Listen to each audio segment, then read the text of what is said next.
851, turn right heading 180. Order 14 Papa, turn right 245, report localizer established. Hey everyone, welcome back to DJ's Aviation.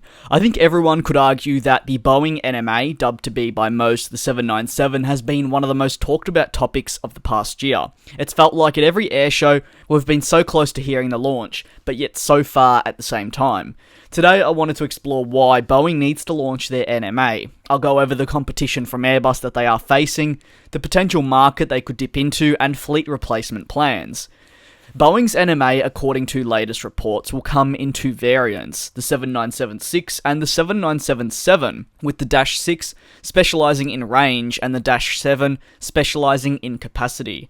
The aircraft across both variants would seat between 220 to 300 passengers and slot in between the 737 and 787.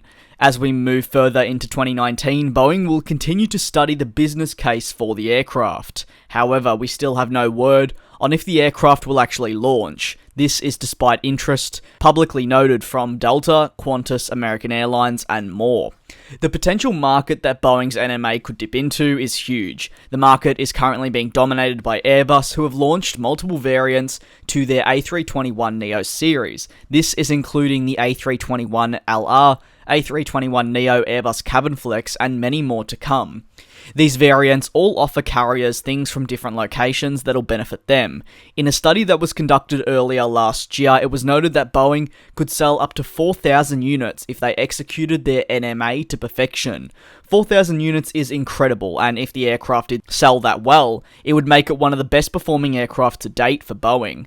It also means that those 4,000 aircraft can either be entirely or partially snatched up by Airbus if not launched. No doubt this is a concern for Boeing. Without bringing the apparent rivalry into question, despite the two battling for orders like any companies would, the two aircraft manufacturers complement each other perfectly, and the reality is without either Airbus or Boeing, the industry wouldn't be the same. Just by Boeing studying the NMA, it has challenged Airbus to go out and create an aircraft which can steal some of the sales away. This wouldn't have been the case if either of the two didn't exist. This can actually be applied in multiple situations, with Boeing for Airbus and vice versa. However, the longer that Boeing put off the launch, the more impatient airlines are going to get, waiting for that perfect aircraft to launch. The impatient nature of some carriers is completely valid and brings me on to my next point of fleet replacement.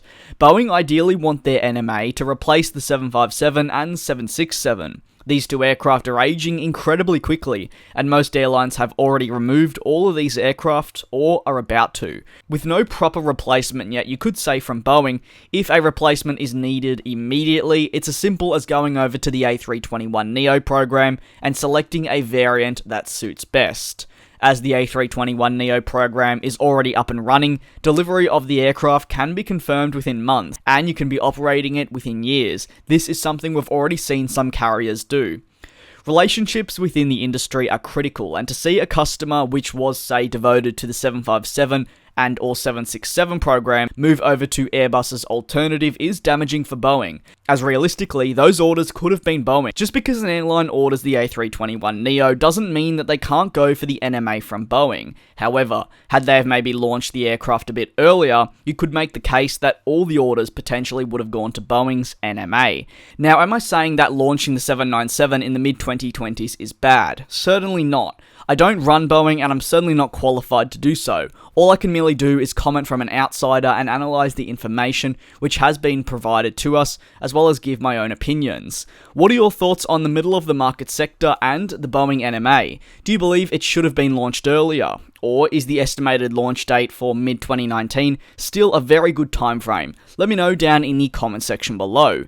If you'd like to submit a video idea, please feel free to go into the description and click the link and fill in the form. I'll be taking some suggestions from there and turning them into videos with, of course, credit to whoever supplied the suggestion. If you did enjoy the video, feel free to give it a like and subscribe to the channel if you are new. I do very much look forward to you all joining me in the next one. And we'll fly.